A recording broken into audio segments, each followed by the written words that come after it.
आणि लोकांचं आयोजन करता आसतना एक लक्षात विचार केला की गोंय हे एक पर्यटनाचें केंद्र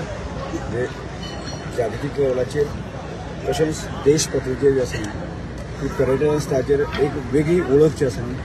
गोंयांत आसा आणि ताजोच विचार करून बरोबर 25 वर्सां पयलीं एक सांस्कृतीक आदान प्रदान जावचें जे देशभरांचें कल्चरल एक्सचेंज जावचें असो विचार केलो आणि ताका आज तब्बल 25 वर्सां पुराय येता रवपी महोत्सवी